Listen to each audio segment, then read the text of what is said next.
Are you familiar with Schrodinger's cat? Until you decide what happens, everything is happening at once. Like in Detroit. She got so serious. That's weird. Wait. Are you sure you should continue? Maybe we should leave things as they are. You're already dead. What happens if I say no?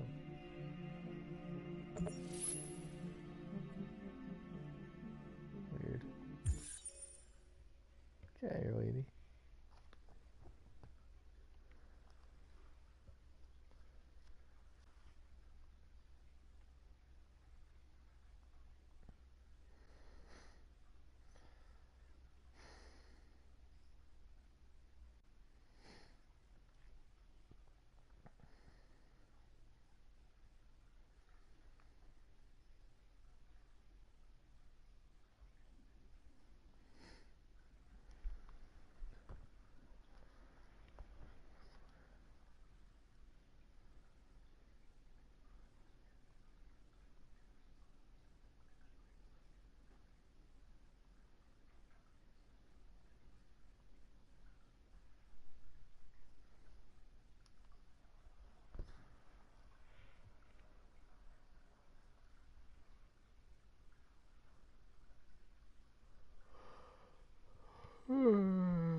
Oh, that's right, he's going undercover, never mind. I already know where Jericho is, so I have to do this again? No, good.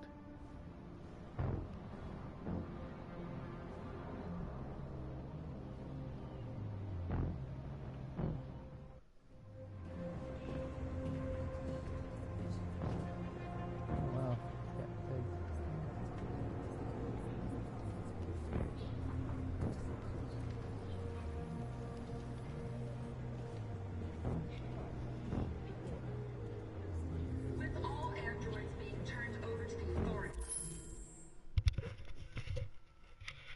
What are you doing?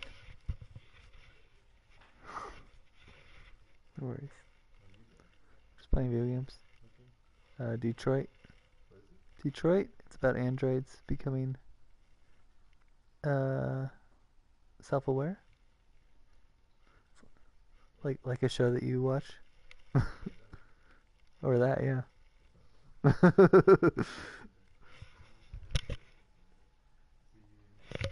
Alright.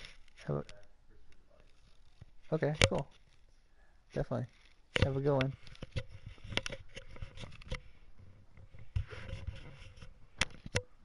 The country is grinding to a halt. They're conducting raids across the city. Border cuts, blackouts, and echo orders are expected. Mind the law, our armed forces have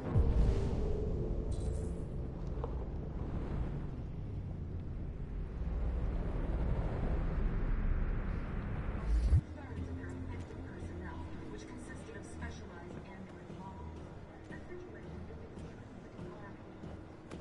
It's them or us. We gotta destroy these bastards before they kill all of us. So good thing you're doing towards them. You think this fucker was watching over my kid? Catch anyone with attention. They rushed the police and they slaughtered them. Those things are monsters. Monsters, I tell you. Following the android crisis and the neutralization of all military androids, American forces in the Arctic have been forced to withdraw, leaving the way clear for the Russian army. But according to some sources, the Russian forces also seem mysteriously to have withdrawn. The Kremlin has made no comment for the moment, but it is quite possible the Russian army has been confronted with a similar crisis among its own androids. The chairman of the United Nations, Douglas Cornwall, has called for the organization of an international conference on the status of the Arctic. In any case, the danger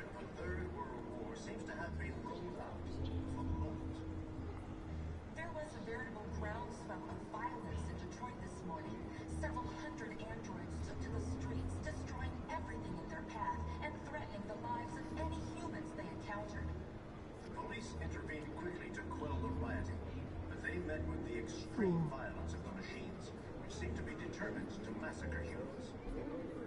There can be no doubt that the authorities will be pitiless in their response to this wave of violence. With all androids being turned over to the authorities, the country is grinding to a halt. Hospitals and schools are closing. Water cuts, blackouts, and network failures are expected. Maybe most worrying of all, our armed forces have lost 2/3 of their effective personnel, which consisted of specialized android models. The situation is extremely alarming. It's them or us. We gotta destroy these bastards before they kill all of us. Soap and thing, and we torched him. I mean, to think this fucker was watching over my kids? They rushed the police in there. They slaughtered them. Those things are monsters. Monsters, I tell you. Following the android crisis and the neutralization of all military androids, American forces in the Arctic have been forced to withdraw, leaving the way clear for the Russian army. But according to some sources, the Russian forces also seem mysteriously to have withdrawn. The Kremlin has made no comment for the moment, but it is quite possible that the Russian army has been confronted with a similar crisis among its own androids. The chairman of the United Nations, Douglas Cornwall, has called for the organization of an international conference on the status of the Arctic. In any case, the danger of a third world war seems to have been ruled out for the moment. There was a veritable groundswell of violence in Detroit this morning. Several hundred androids took to the streets, destroying everything in their path and threatening the lives of any humans they encountered. The police intervened quickly to quell the rioting, but they met with the extreme violence of the machines, which seem to be determined to massacre humans. There can be no doubt that the authorities will be pitiless in their response to this wave of violence. With all androids being turned over to the authorities, the country is grinding to a halt. Hospitals and schools are closing. Water cuts, blackouts, and network failures are expected. Maybe most worrying of all, our armed forces have lost 2/3 of their effective personnel, which consist of specialized android models. The situation is extremely alarming. It's them or us. We gotta destroy these bastards before they kill all of us. Soap and You're lost. You're looking for something. You're looking for yourself.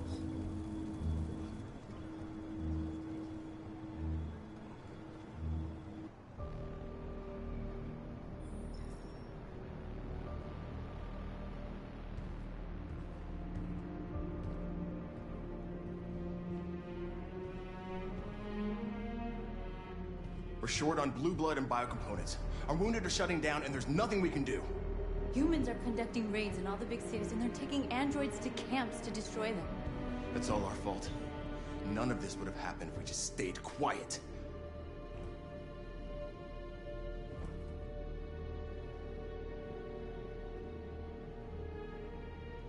All we did was show them who we really are. I don't want war, but I'd rather die free than live as a slave.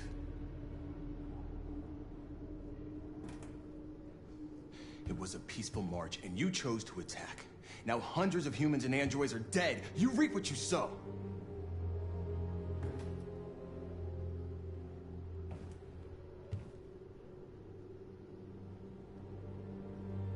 Humans enslaved us. I'll never regret standing up to that. This is getting us nowhere. He's right. All that matters now is what we do next. Marcus?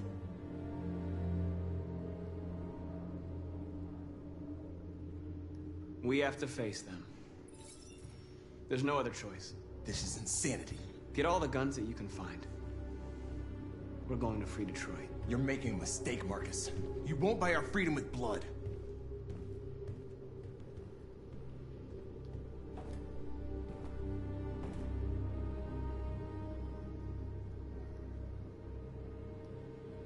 They've been butchering each other for centuries over the color of their skin or whatever god they wanted to worship. They're not gonna change. Violence is just in their genes. They can't stop what we've started. Since you've been here, you've given us hope.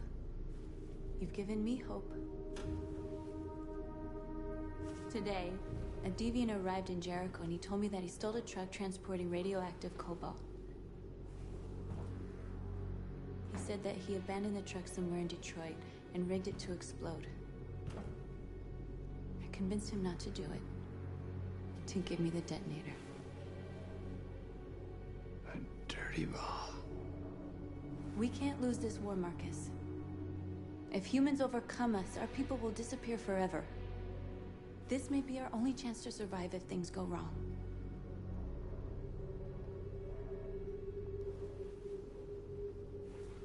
I just hope we never have to use it. Oh, we're gonna use it.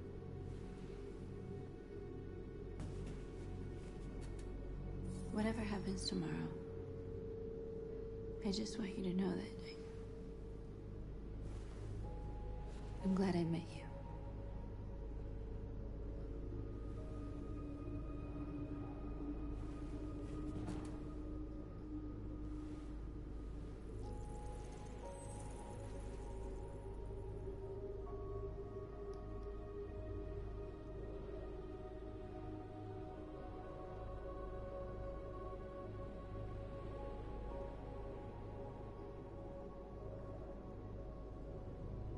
Like they wouldn't really do that. They have no reason to kiss. I'll go join the others.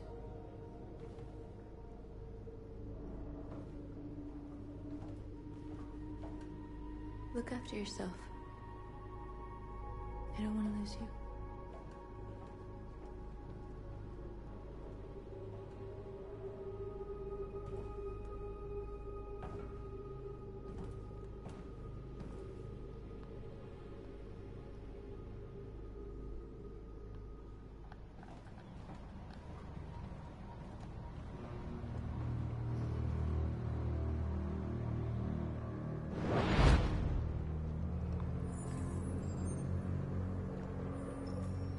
Well done, Connor. You succeeded in locating Jericho and finding their leader. Now deal with Marcus. We need it alive.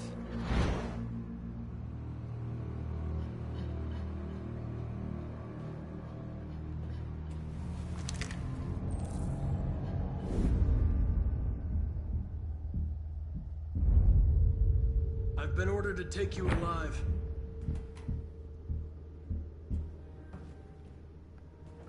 But I won't hesitate to shoot if you give me no choice.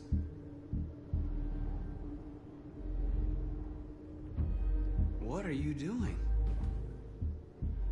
You're one of us. You can't betray your own people. You're coming with me!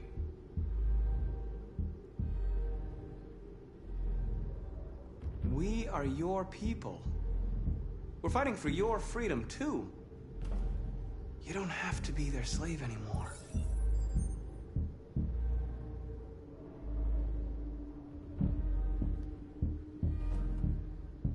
You're Connor, aren't you? That famous deviant hunter. Well, congratulations. You seem to have found what you were looking for.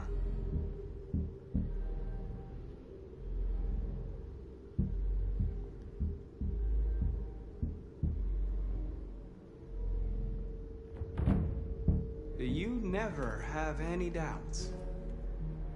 You've never done something irrational, as if there's something inside you,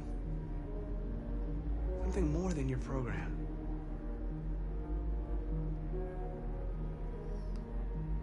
Have you never wondered who you really are? Whether you're just a machine executing a program or a living being, capable of reason. I think the time has come for you to ask yourself that question. It's time to decide.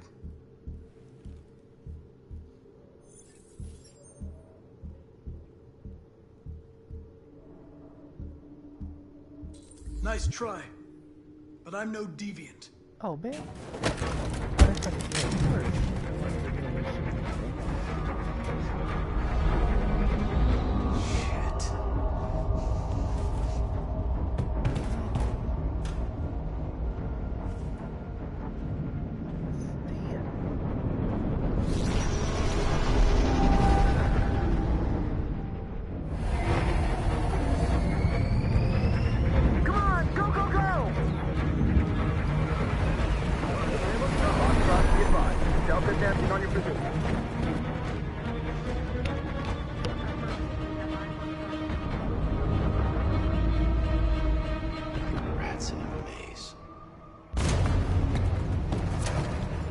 from all sides. Our people are trapped in the hold. They're gonna be slaughtered.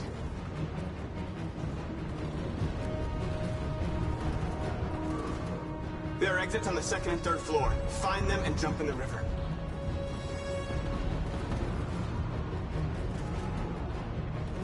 They're coming from the upper deck now, too. We'll be caught in the crossfire. We have to run, Marcus. There's nothing we can do. We have to blow up Jericho. If the ship goes down, they'll evacuate and our people can escape. You'll never make it! The explosives are all the way down in the hold. There are soldiers everywhere. Go and help the others. I'll join you later. Marcus! I won't be long.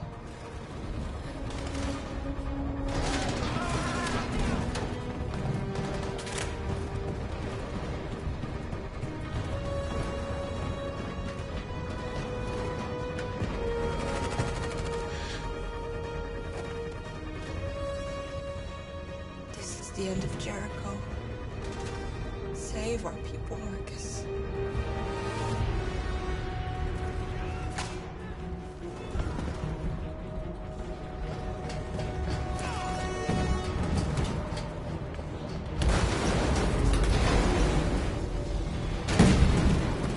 Foxtrot team, house outside. Request the order. Don't let it get out. If they give you any trouble at all. Affirmative. Will come.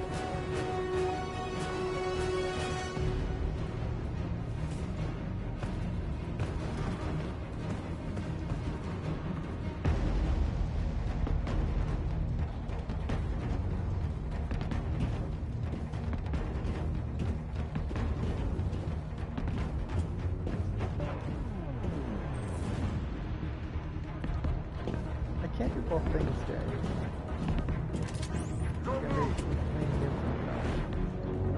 Don't shoot. I'm on your side. With us? Are you a human?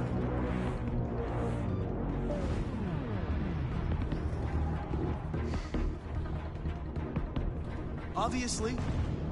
What do I look like? DPD, I work with Lieutenant Hank Anderson. We're on a stakeout. If I knew you were coming, I would have brought some donuts. You're a lucky guy. Another second I'd have shot you. You should go back up on deck and let us do our job. You're right. That's exactly what I'm gonna do.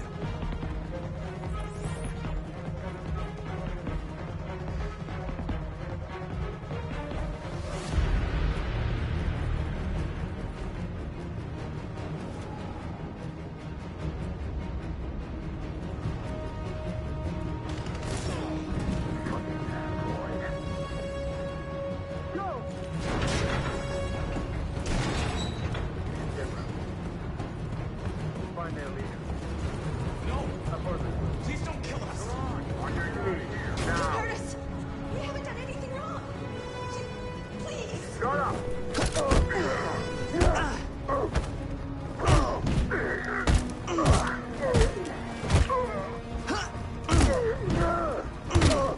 Marcus, you saved us. Go now! Hurry!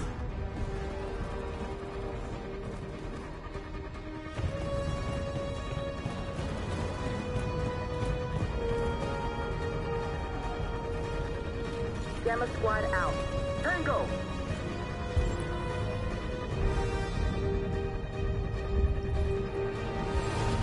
Stop!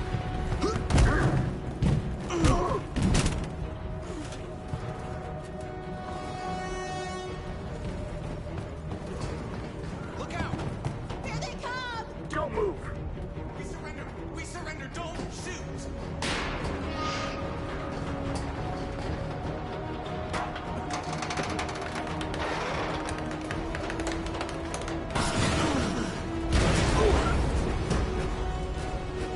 Marcus! It's Marcus! Go now! Join the others!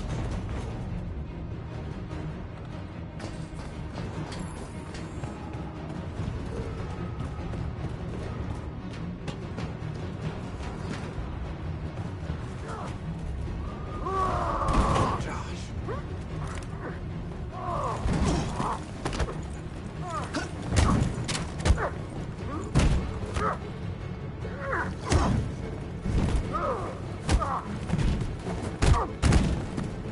Quick, this way! Find North. I'll join you later.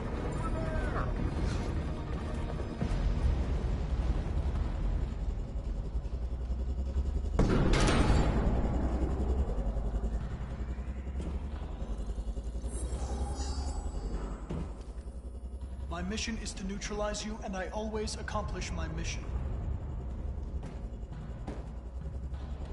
And my mission is to save our species. Looks like only one of us can succeed.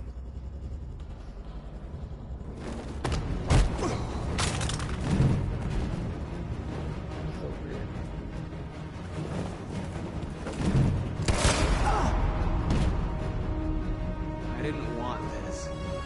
We'll meet again, Marcus. This isn't over.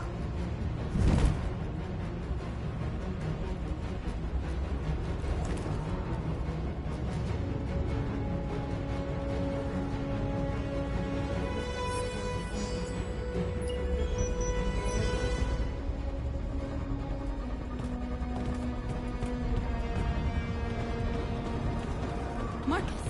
Bomb's gonna explode any second. We gotta get out of here.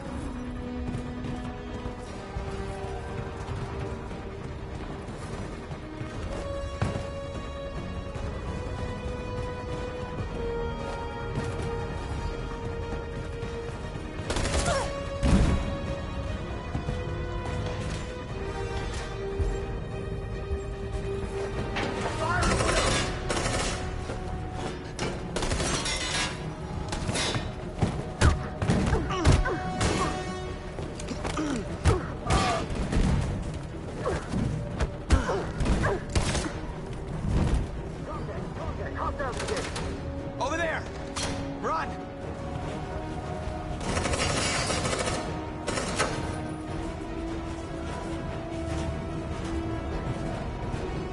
Run, quick! Come on!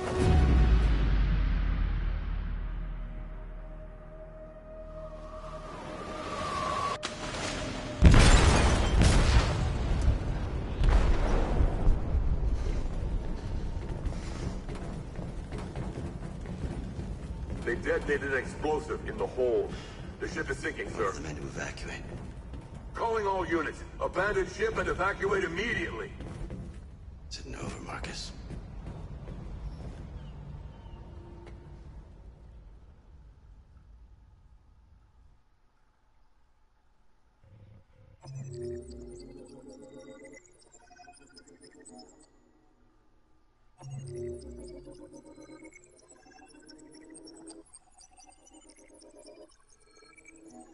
It's crazy. There's like so much.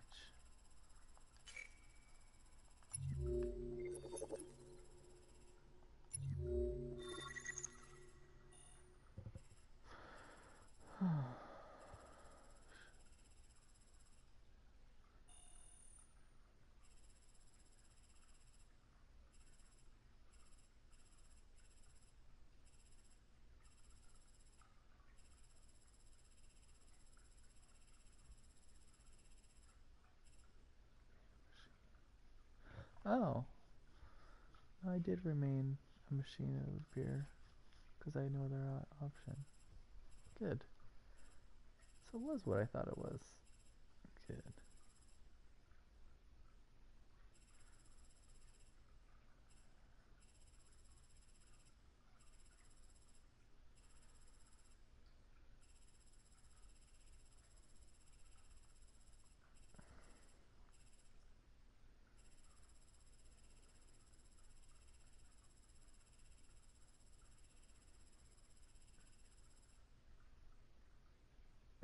Alternative Connor.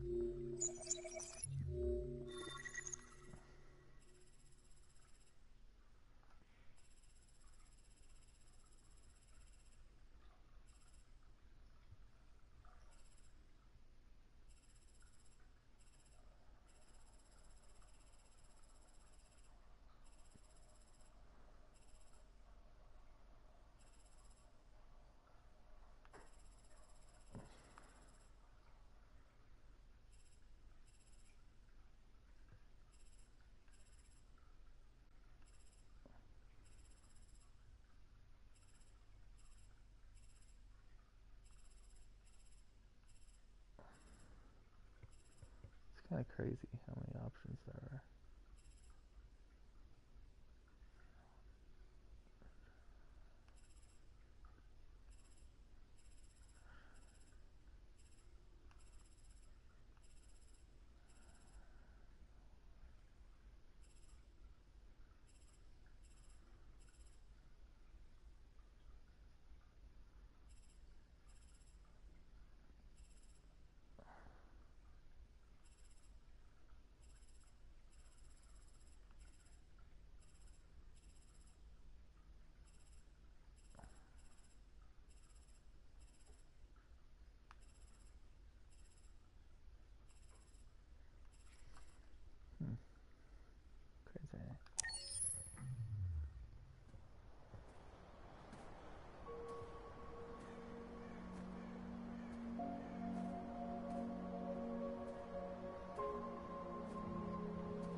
You said I should never let anyone tell me who I was.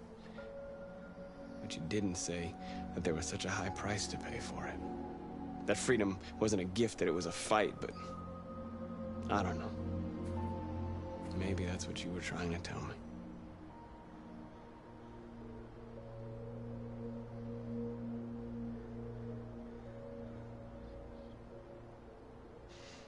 You taught me everything I know, but you didn't prepare me for this, Carl. I believed we would win because our cause was just, and I can see now that I was wrong.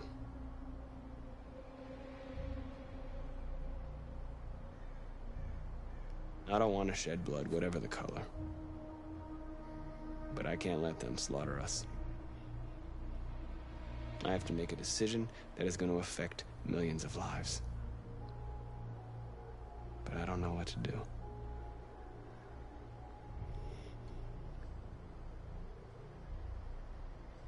I miss you, Carl. I miss you so much.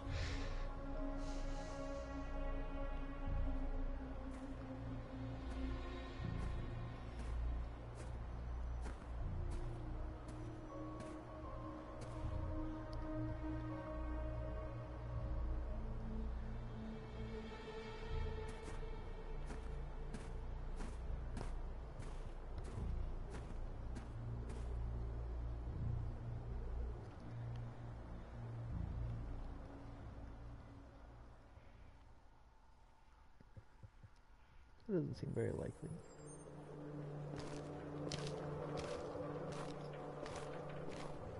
The previous Connor failed its mission. You're going to replace it. You know what you have to do, don't you? Destroy the leader of the Deviants. Go, Connor. Don't disappoint me.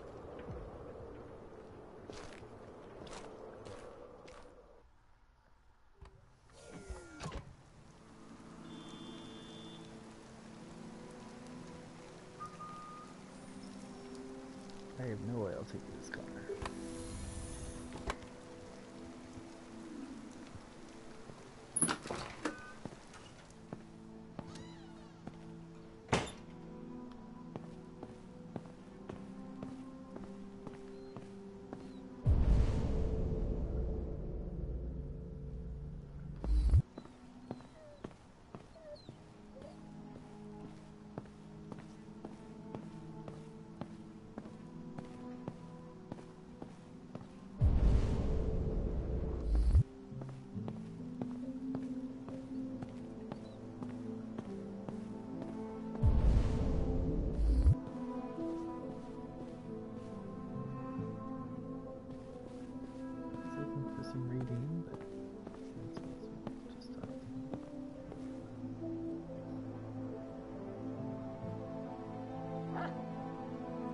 I came to say goodbye, Lieutenant.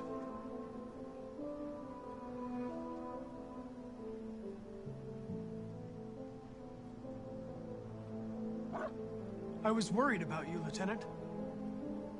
I came by to see if you're all right.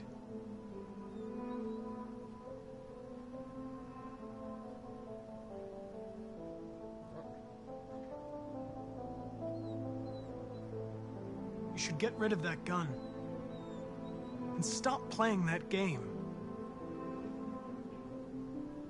For a while there, I believed in you, Connor. Thought you might restore my faith in the world. But you just showed me that androids are our creation. Creation in our own image. Selfish, ruthless, and brutal.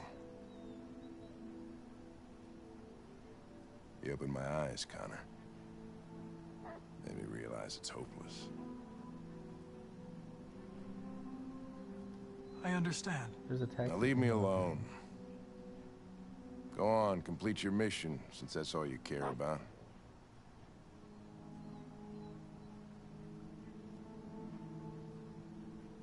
Get out of here!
baby.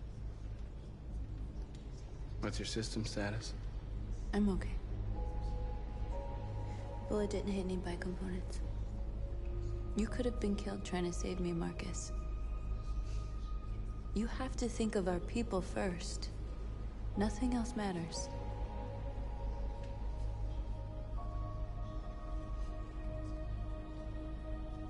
The Army built 5 different camps in the Detroit area. They're building more all across the country. They're preparing for a genocide. They say they don't want to take any risks with deviants. So they're rounding our people up and taking them to the camps for extermination. In a few hours, we're gonna be the only ones left. In a few hours, it'll all be over. We'll have changed the world, or the world will have destroyed us. You have to make a choice, Marcus. But whatever you choose, we will follow you. I love you, Marcus.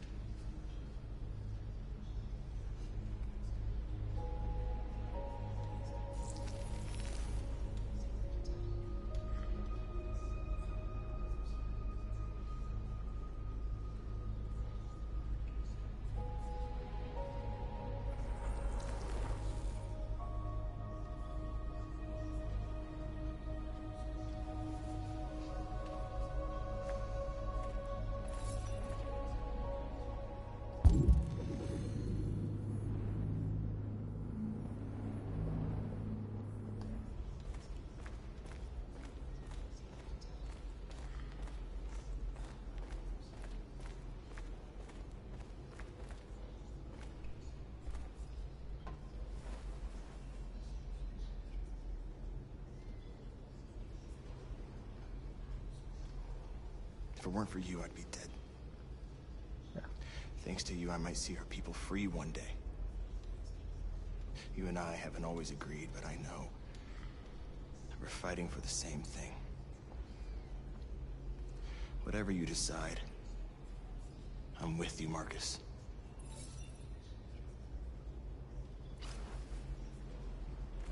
I'm not gonna say anything.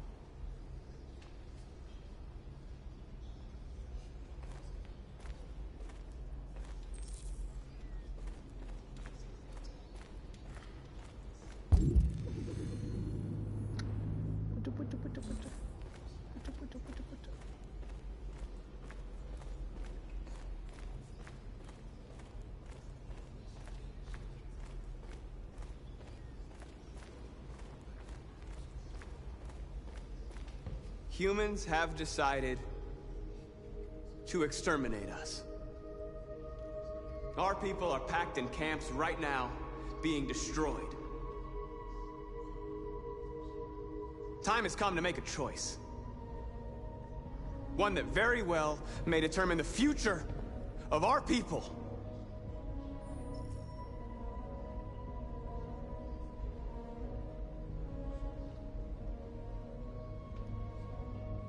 Now, if they want war, they'll get it. We are going to fight for our freedom, and we will succeed or die. Are you ready to follow me?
At 6 a.m. this morning, a national curfew was declared. Civilian movement will be strictly controlled. The right to assembly is suspended. All electronic communications are restricted, and I have granted enhanced powers to our security agencies. In addition to these measures, all androids must be handed over to the authorities immediately. Temporary camps are being set up in all our major cities to contain and destroy them. I am now asking all civilians to cooperate with the authorities, and rest assured that everything in our power is being done to guarantee the security of our nation. Madam President! Madam President! Has the leader of the Deviants been apprehended? The deviant that is known as Marcus has not been located yet, but we will soon track it down and neutralize it. Madam President! Is it true that the androids could hack our IT systems, like nuclear power plants and military bases? All androids working on sensitive sites have been neutralized, and all IT systems have been suspended to avoid any risks of hacking. The situation is under control. Please! A convoy of medical cobalt is reported missing. Army weapons stores are also said to have been robbed. Can you confirm these reports? I have no information on that at this time.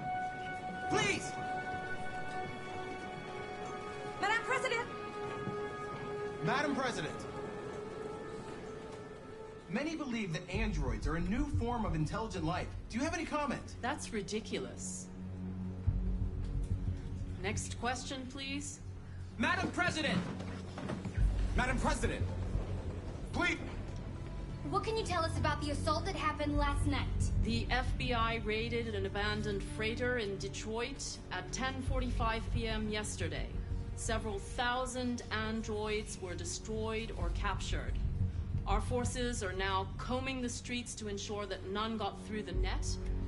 We are going to find them one by one and destroy them. Thank you. That will be all.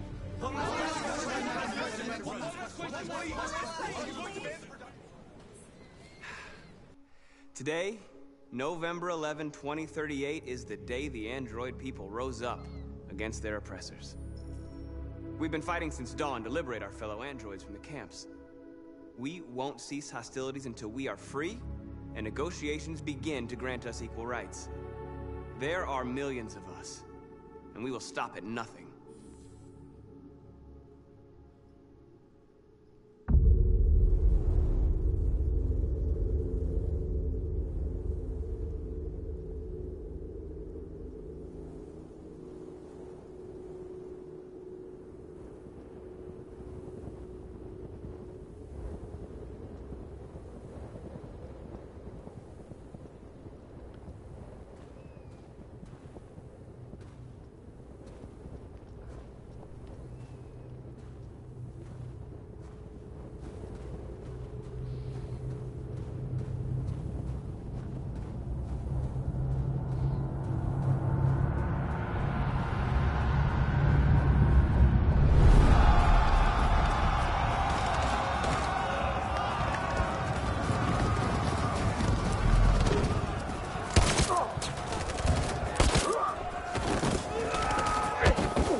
Put the rifle down and turn around with your hands in the air.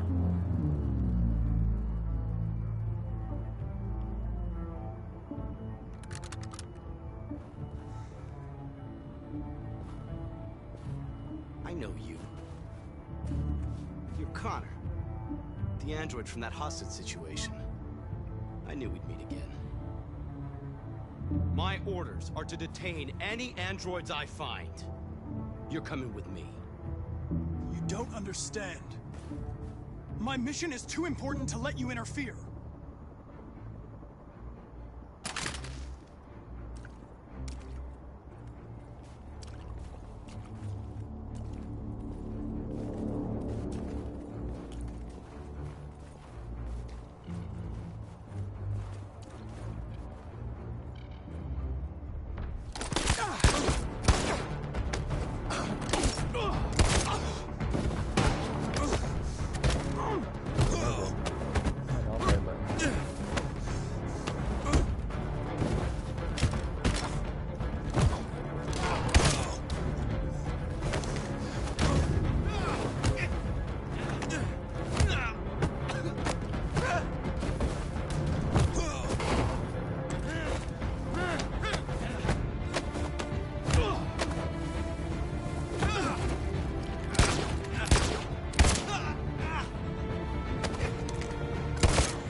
I'm not shooting Marcus, Casey.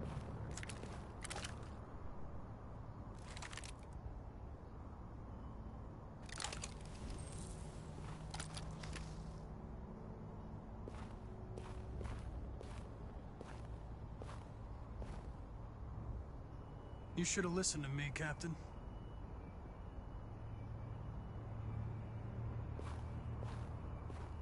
And the situation is escalating towards civil war in Detroit, with our armed forces preparing to put down the android rebellion. They seem to be headed towards the camps where the androids have been interned pending destruction. Soldiers have taken up positions around the Hart Plaza camp. Authorities seem to be expecting a confrontation with the rebel androids here at any time.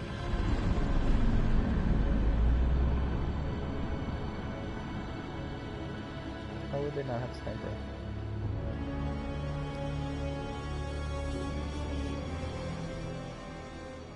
Freedom or death?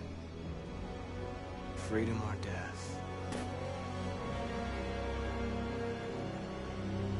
Attack!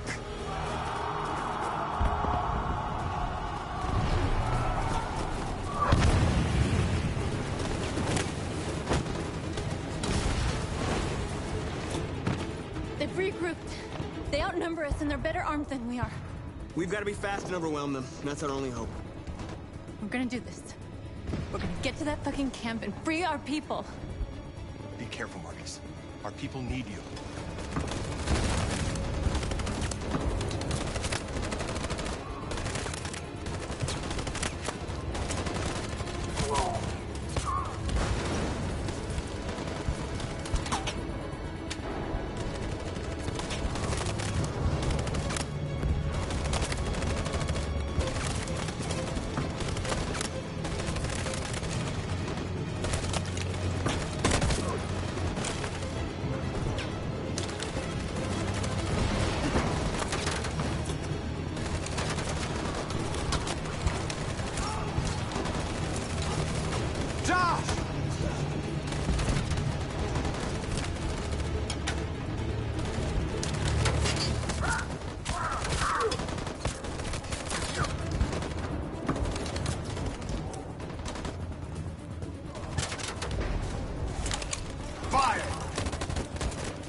Cover me!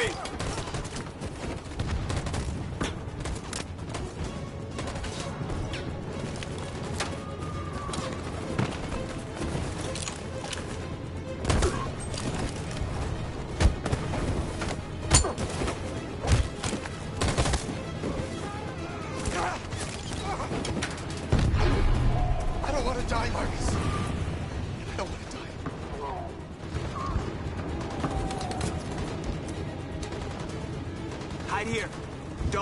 until it's over, okay?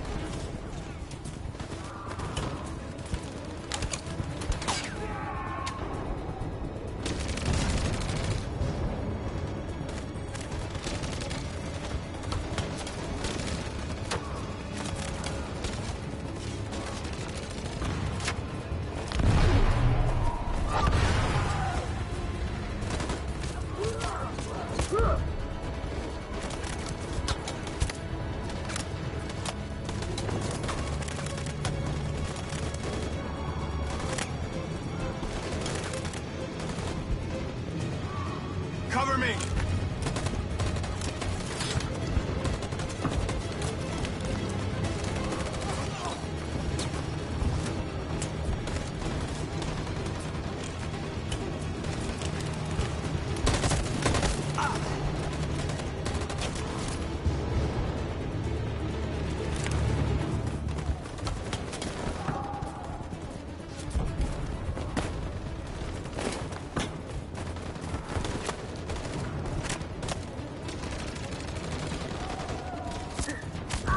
Fire!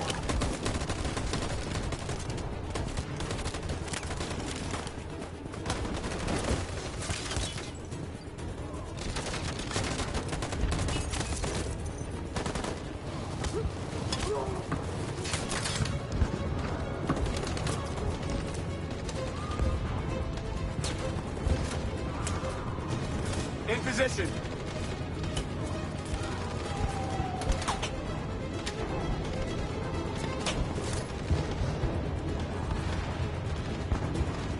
On my signal. Follow me!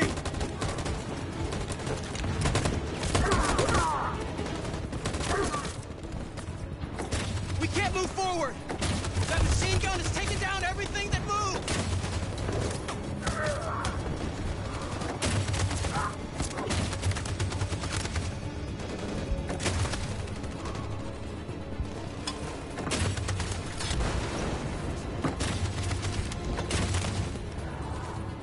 In position.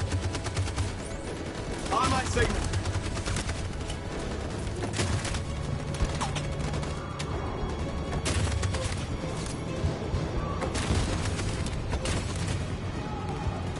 In position. For Jericho!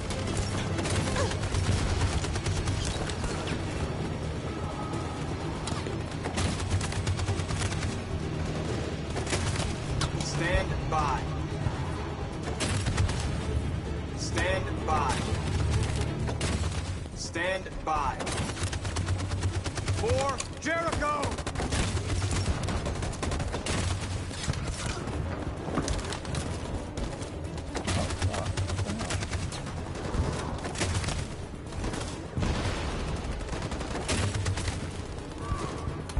In position.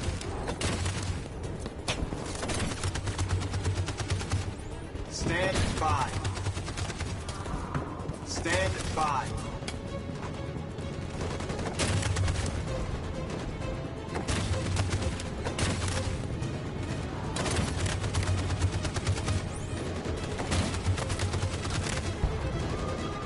Stand by. In position. For Jericho!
It took me a while to find you, Marcus.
Never be over.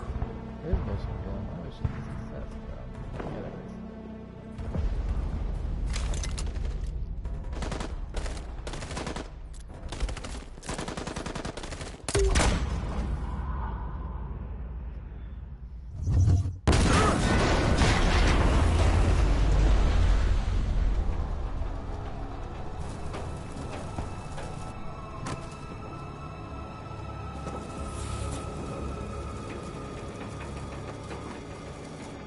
The humans are abandoning the camp!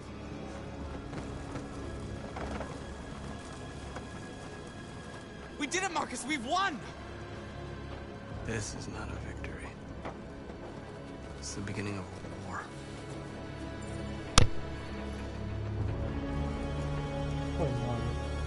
And now we have just received some disturbing news from Detroit. What's happening, Joss? Yes, Michael. Authorities have just announced that the Hart Plaza camp has fallen into the hands of the rebels, following some particularly violent fighting. The deviants are thought to be freeing the androids inside the camp.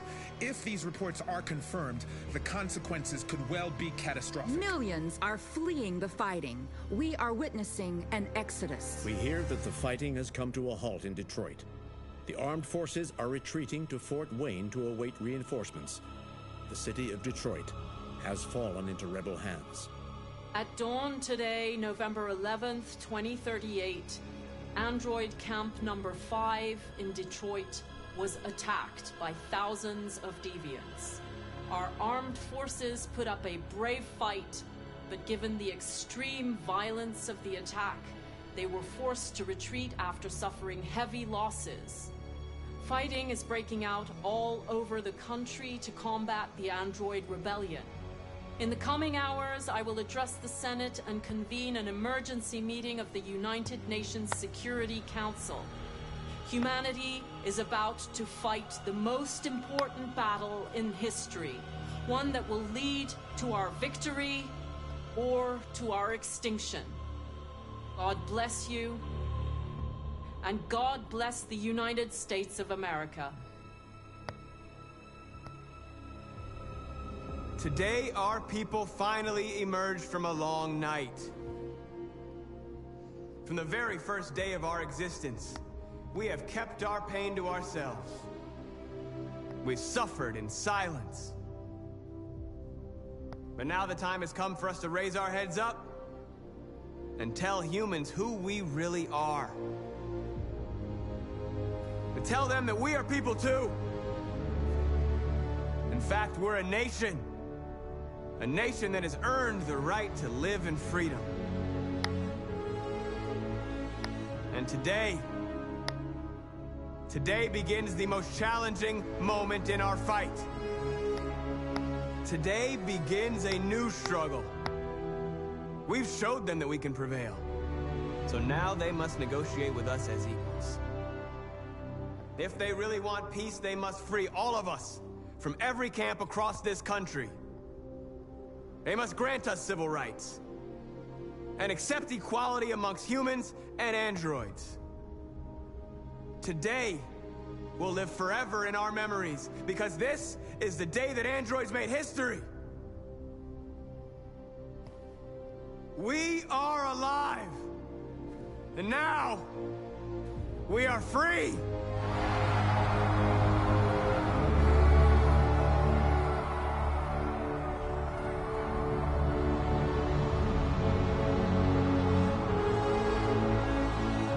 It's like 30 people cheering in the front, and the rest of all just stretches. It's weird distance of moving.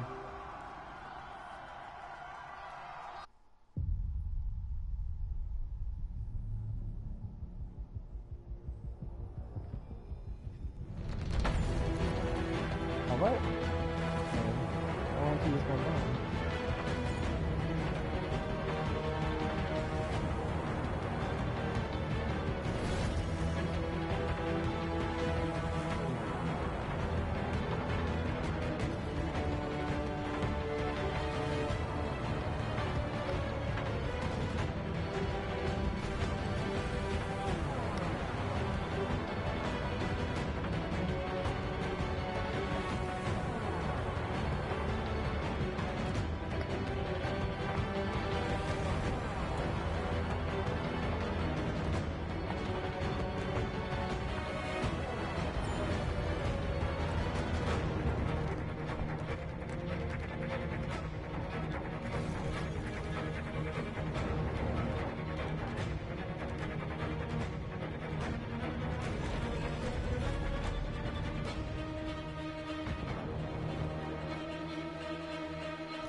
Or north.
There's something I need to tell you. As I watched you play, something has changed in me. I feel different. I feel I am someone. I need to leave this place and discover who I am. It means we won't see each other anymore. I won't be there to watch you play. But I'll be free. Do you agree to let me go? Sure. I'll never forget what you've done for me. Thank you.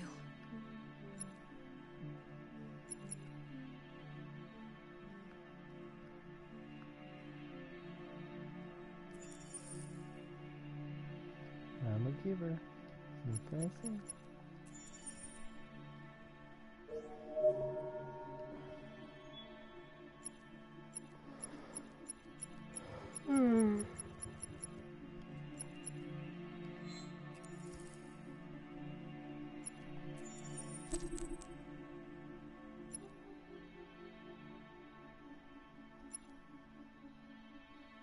It's probably Kara, but I didn't know get a difference. I don't know.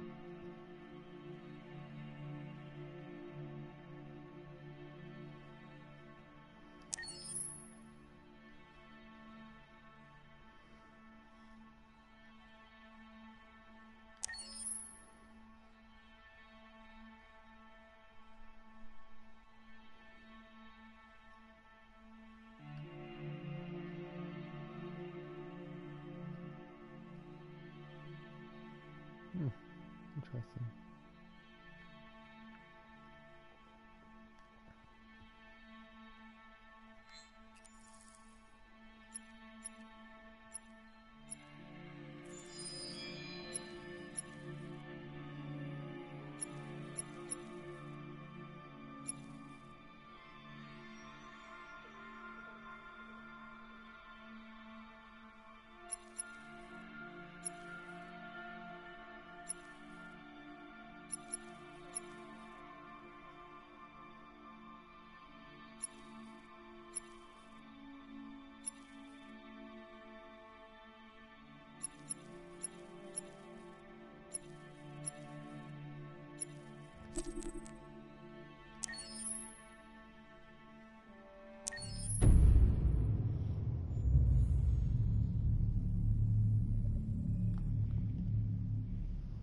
For starters, what should I call you? I'm Chloe. And you, what's your name? Oh, John. My name is John. Delighted to meet you, John. Could you tell us a little about yourself and what you can do, Chloe? Of course. I'm the first personal assistant built by CyberLife. I take care of most everyday tasks like cooking, housework, or managing your appointments, for example. And I understand you're the first android to have passed the Turing test. Could you tell us a little more about that? I really didn't do much, you know. I just spoke with a few humans to see if they could tell the difference between me and a real person. It was a really interesting experience. But this is the first time in history that man has created a machine more intelligent than himself. I gather your brain can perform several billion operations per second, is that right? Absolutely, but I only exist thanks to the intelligence of the humans who designed me. And, you know, they have something I could never have. Really? And what's that? A soul.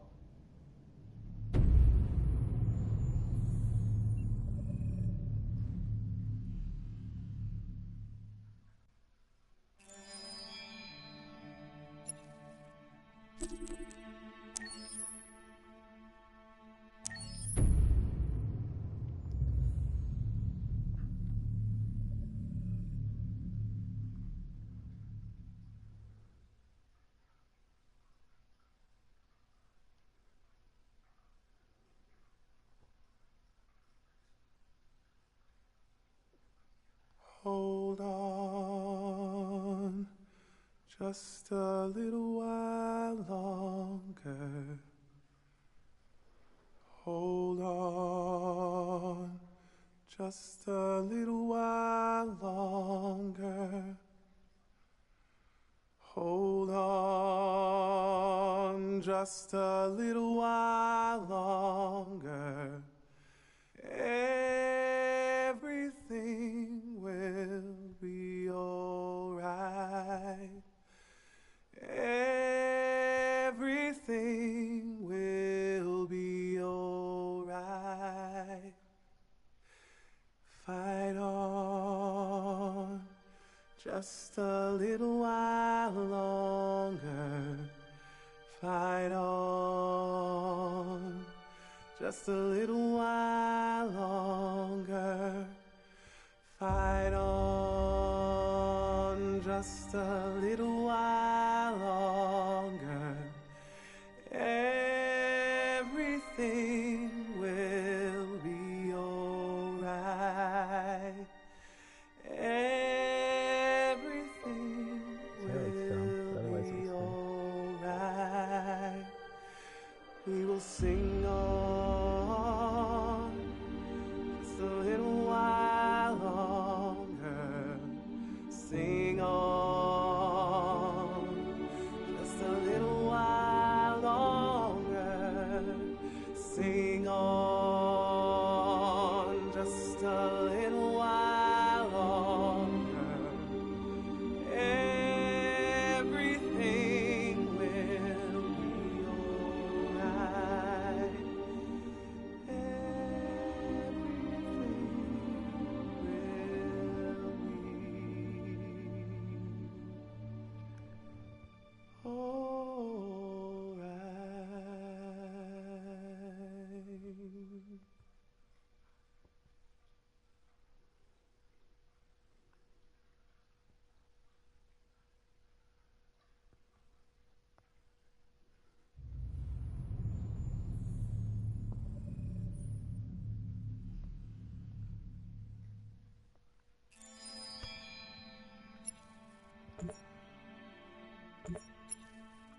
Locked? Get out of here.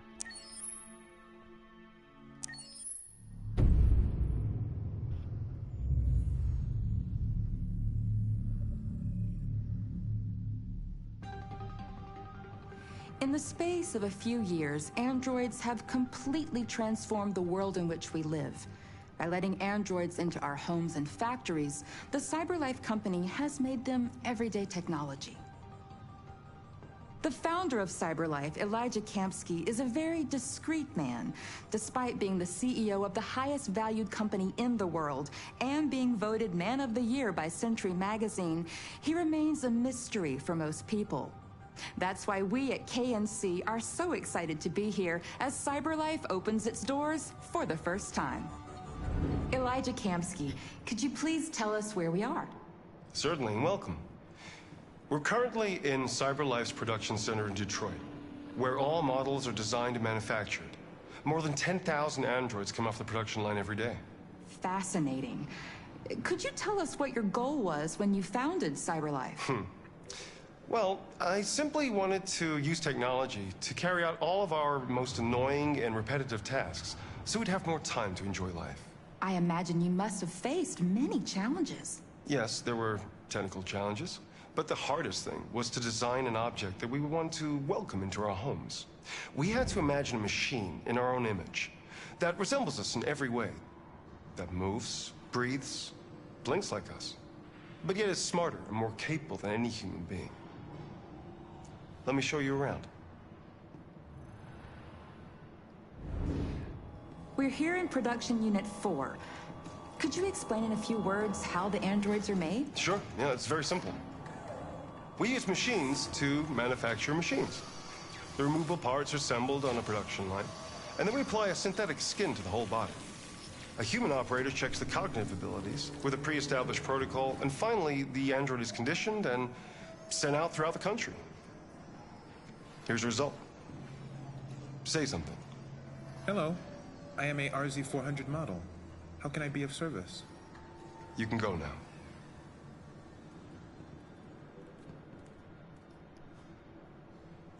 Our androids are already replacing humans in many fields. For example, they represent more than 80% of all university professors and 63% of all medical staff. Tomorrow they'll replace our soldiers, and who knows, maybe one day, our leaders, to make the best decisions in humanity's interest. Come on. Replacing humans with machines has led to record unemployment of 28%. What do you think about the situation? Okay. The first steam engines also caused an increase in unemployment. But no one today would imagine turning back the clock. Artificial intelligence makes everyday lives easier. Nothing can stop progress. What's happening here is inevitable. These days, more and more people choose to live with an android rather than another human being. Does this development worry you?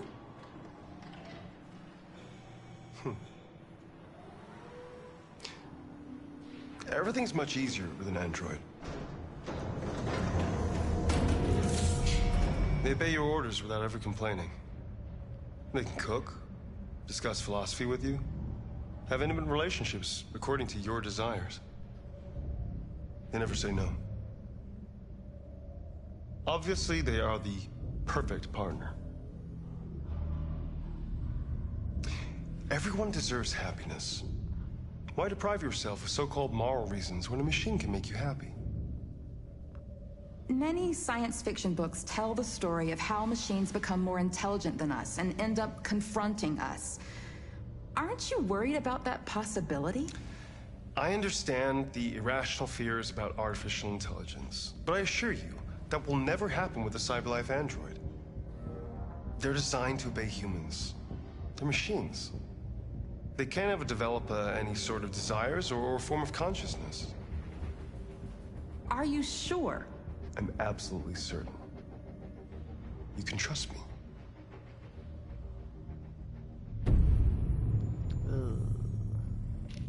About that.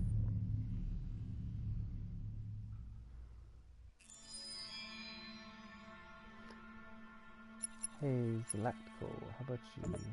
Don't be lost.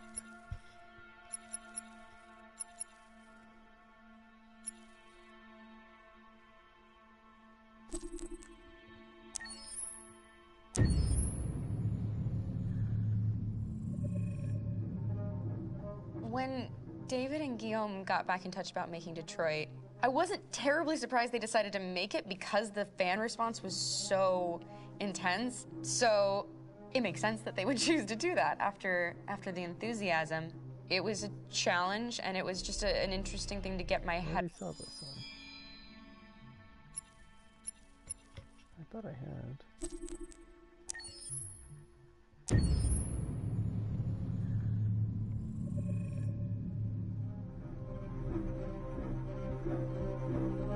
My name is Marcus. My name is Connor. My name is Kara. I am one of them. This is our story. I think who Kara is, or how I would describe Kara, depends entirely upon who's playing her, because you have the option to make her multiple different people depending on the choices she makes. But I think she does start out incredibly naive, incredibly innocent, and kind of hapless.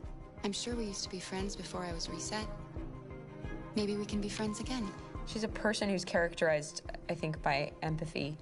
She's a person who really, she just comes from her heart. You'll never leave me, right? Promise you'll never go. I promise. Kara! Please! Are you okay? Are you hurt? Wait a minute! Leave her alone! Kara! Leave her alone! The really beautiful thing that I've had the gift to be able to do is to essentially build a person from the ground up, because that's what she's doing throughout the game. And with every experience she has and every person she meets, she's building, you know, first emotions and then the sense of judgment. And it's sort of an exploration of what it is to be a human. Don't worry. Luther and I will be right here.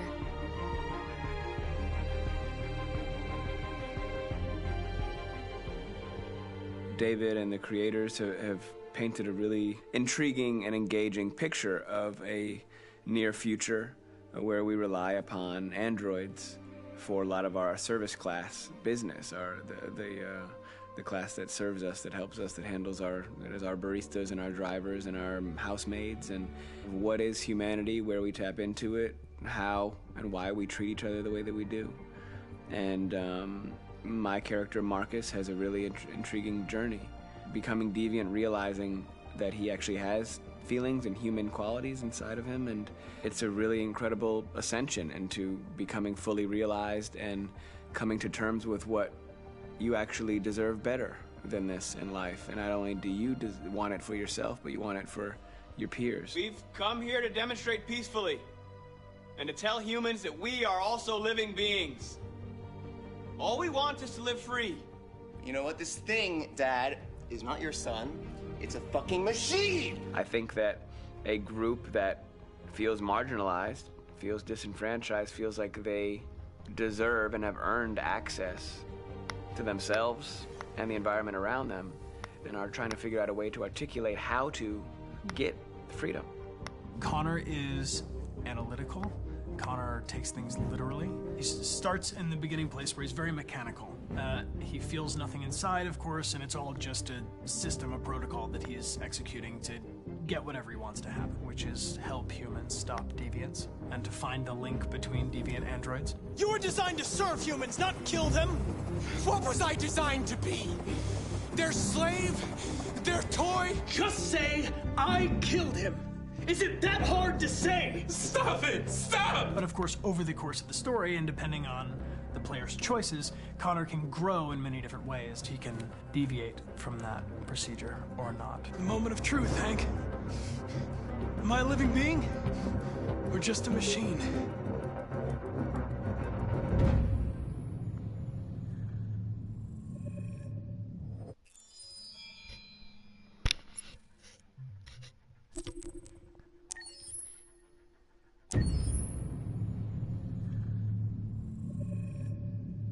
Game after game, we try to challenge ourselves. For Detroit, we wanted to, first of all, to write a story that would be incredibly bending, which means the most non-linear story that we've ever created.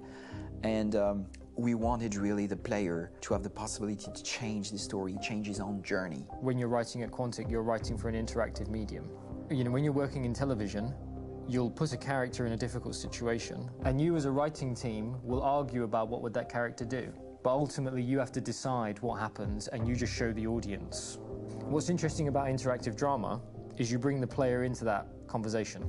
And it changes your job slightly as a writer, because your job is to provide a narrative context in which the player can write his own story. You're giving him this kind of narrative Lego that he's going to snap together into his own shape. You also have the ability to make your audience attach themselves to your characters, because the audience is in some sense responsible for what happens to the characters. It's just a few cans. Come on, let's go. We have some cash now. You used me to steal that money. How could you do that? I trusted you. What is a bit specific about these scripts is how large they are.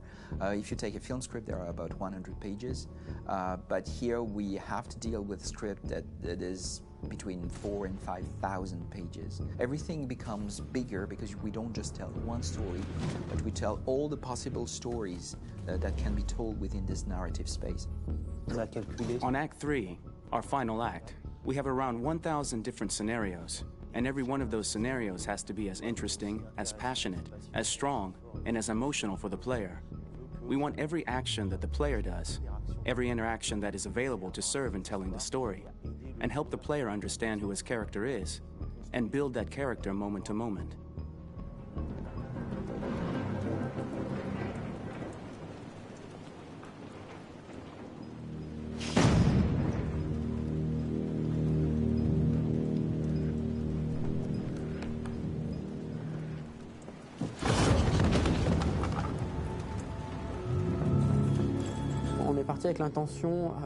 We started with the intention pretty early on that we would never lie to the player. So we implemented a visible tree structure in the game that players can consult during a scene or at the end of it, which shows exactly what they did and what they missed. There are games out there offering world exploration. We offer narrative exploration. You know, keeping control of such a wide and large story is a huge challenge. So same thing when you shoot with actors, because you will need to shoot many different versions of each dialogue, of each scene. For actors, it's a huge, huge challenge. Because of the style of the game, you have so many different ways that the character can go. Every decision, it's what I call kind of choose your own adventure. Like every decision that the player makes, it's going to open up 40 more pages of material and experience that ties in, which means as a performer, you have to try to continue to make things feel real that the player might not ever see, but also that in performance it's not always connected to a previous act. It's grueling, it's hard work, but it's a great team and I enjoy doing it. I was really frustrated, until I got to this point where I kind of was able to step outside of my own experience and even in a lot of ways my own process and be able to step outside of that and okay, this is something new, what do you need? How do I meet you there? How do I give you what you need and still feel like I'm doing what's right? And once I did that, then all of a sudden it got really fun. It was much freer and having to approach it in a new way and think about the player and think about how it serves them and what I'm doing for them or what I'm letting them into. It's really, I think, helped me grow in general. Remember, there's nothing on the left. That's all. So it's probably all there. And then make her come first, close. But I think you would go first to check that it's safe. Okay, sure.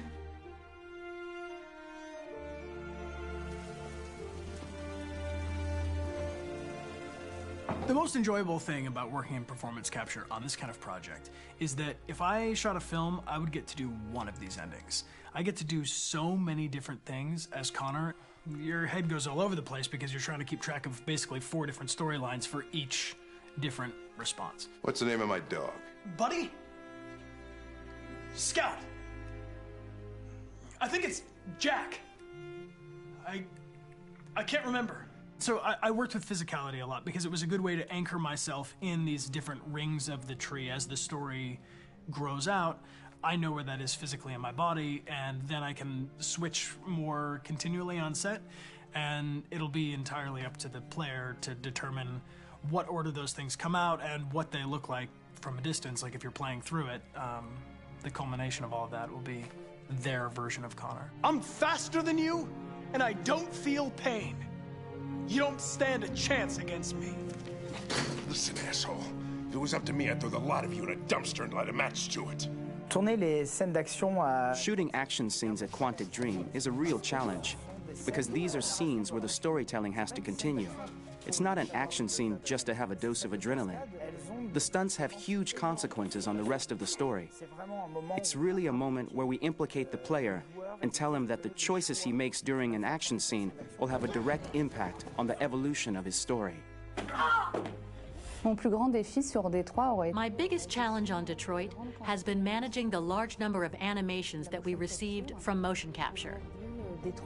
Detroit features more than 37,000 animations, which is a huge amount to handle on a daily basis. You have to realize that the player, in his first playthrough, will miss certain scenes. This also means that we had to think of, conceive, and produce all the potential story paths. The characters' costumes, the places, day or night, the weather. Did the character get shot in the shoulder? Did he get injured? All this consistency forced us to produce a lot of graphic assets in order to, quite simply, allow the player to have true continuity throughout the story. Honestly, we were even surprised by the challenges that come with such a big tree structure. And we did our best to guarantee quality across all the game and make sure that whatever path you choose within this narrative space, you will have an equally good experience.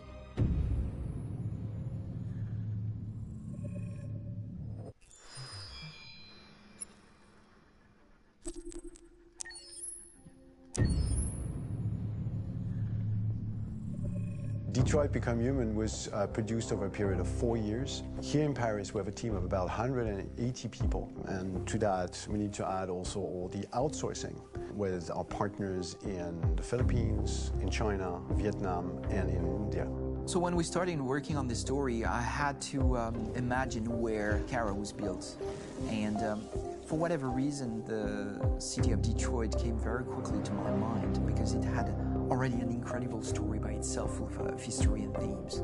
So we traveled there with the team and we were really moved by what we saw, and we could really feel the desire to fight and really be born again. And we just continued this curve, this growth, and just imagine what Detroit would be like if the android industry was, using these huge factories to build androids there.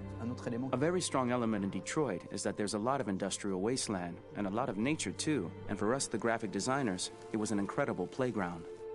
The destroyed zones which we wanted to preserve, we appropriated them to turn into something else. Then in the areas that needed to be rebuilt, we were able to imagine our Detroit of the future. We didn't want to make a science fiction universe, but a world of anticipation. If we chose science fiction, we could have imagined flying cars, extraterrestrials, but those things are very far from our current everyday life. Anticipation is more about gleaning from our contemporary reality, the one we know, because Detroit is set in 2038, and 2038 is tomorrow. The difficulty we had was sticking to reality. That is to say, technology becoming more and more invisible, a lot more elegant, and at the same time, making it visual. So all the computer equipment, autonomous cars, we simply had to invent.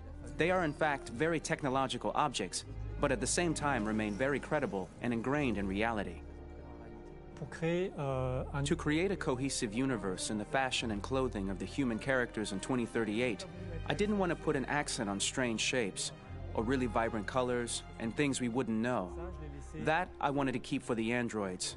The goal was to create something familiar which we can identify with in this future setting. Working on the artistic direction for the androids was a bit special because this is a project about the place they could occupy in the human world. It was out of the question for them to be too beautiful or too perfect. They had to correspond to every social class, rich and poor. Inspired by everyday utilitarian clothes, I brought a modern touch by adding dynamic display surfaces, the armband we can see on the side, the triangle on the front and back, an LED. Like that, there's no confusion. Wait. You're sending an android? All right, ma'am. We need to go. You can't do that. Why aren't you sending a real person? Once we cast the actors, we travel to meet them in order to scan their faces. We record the structure of their face with the scan. And we record the colors and patches of skin with photography. Once we have this information, We will use this as a basis for modeling and creating the characters. The artist will make it more realistic, but will also enrich it. He will propose ideas which we will develop together. Finally, we will have a character with character who corresponds to the project and the world. When the actors come to Quantic Dream, we show them the design, what their image will be, and what they will look like in the game.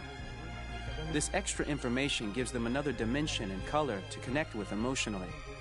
It helps them think about how to play their character. Your mission. That's all you care about, huh? You should consult a professional who can help you. Beat it, you hear me? Get the hell out of here! So there are 3 types of shoots at Quantic Dream. Shooting and performance capture, where you capture the whole actor, his voice, his face, and his body. These shoots are obviously done with American actors because the game's original version is in American English. After that, there are the body-only shoots, representing around 250 days of filming, while the performance capture is 100 days of filming. Now, body-only shoots, there are 2 types. There are the action shoots and the technical shoots, which are mokit shoots. Mokit is when the player controls a character on the screen, and he moves in an environment to explore it. This is of particular importance at Quantic Dream, and therefore we shoot a lot to unique context for each scene and each character. To prepare a motion capture shoot, we first get together to look at the sets we need, the animations that we want to shoot, which ones need to be grouped together, or which ones need to be cut and shot at another time, so that we get the most out of the shooting day. This often means shooting scenes out of order, especially those with big props or accessories, like a big car, for example. So we shoot all the animations related to that particular prop first.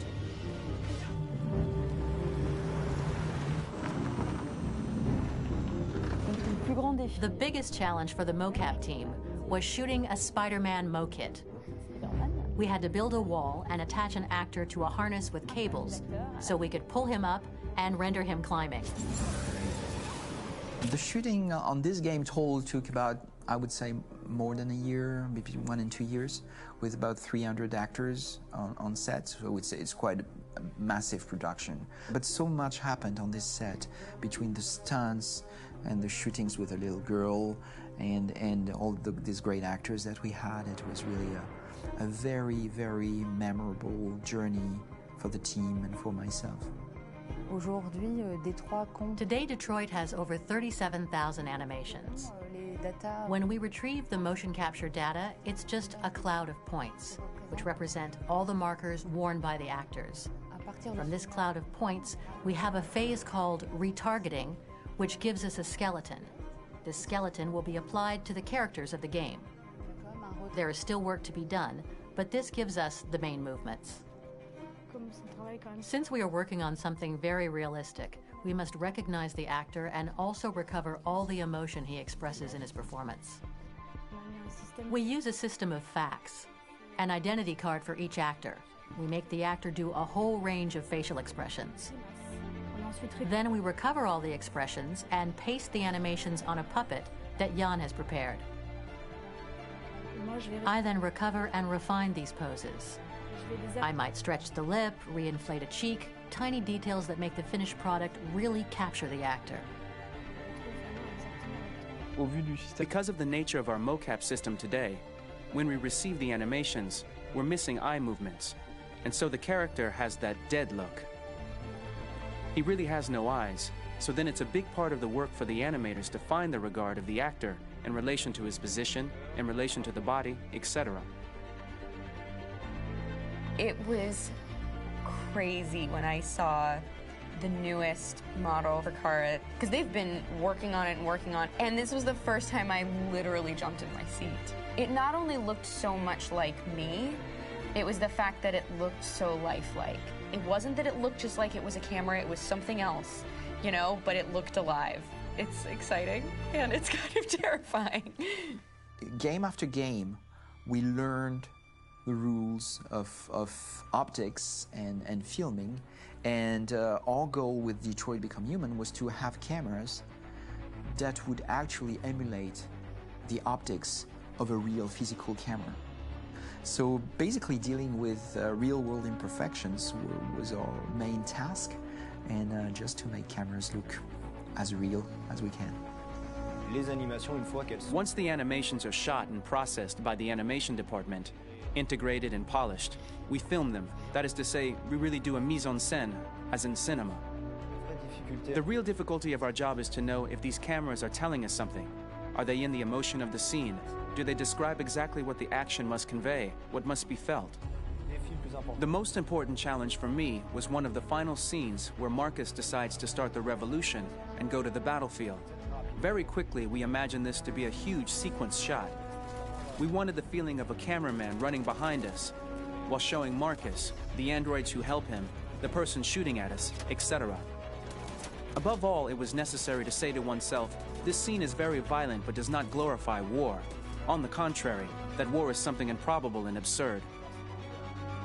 It was really a fun challenge. The idea was to say we have 3 characters. We would like each of them to have a specific cinematography. We wanted Kara to be much more filmed with some kind of handheld camera, to have something very living, very breathing. For Connor, we wanted something very cold and very perfect. And for Marcus, we wanted something epic and spectacular. So it was about the filming, but it was also about the photography. So we worked with a director of photography to give each character a different lighting, different key colors. Each of them would have their own worlds. And finally, we worked with the composers, so they would create a specific sound for each character, so each would have his own world and his own style.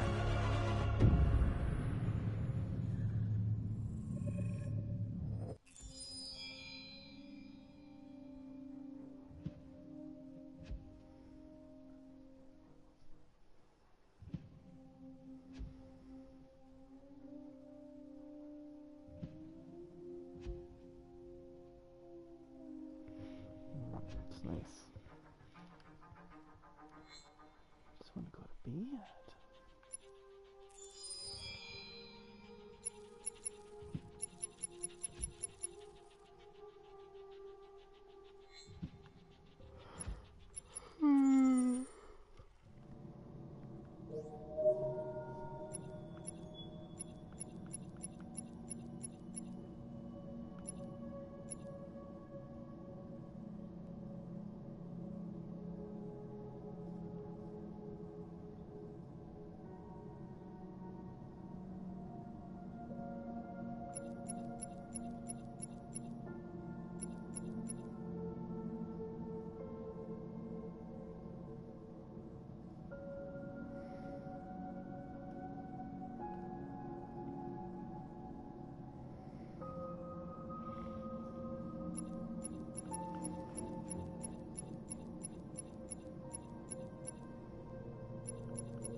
Tzatziki.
What the hell? Where am I?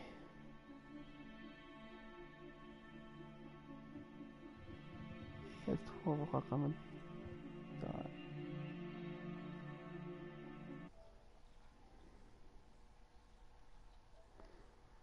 Well, I guess I can always watch my mic to see what I did or did not do. Oops. Bye-bye.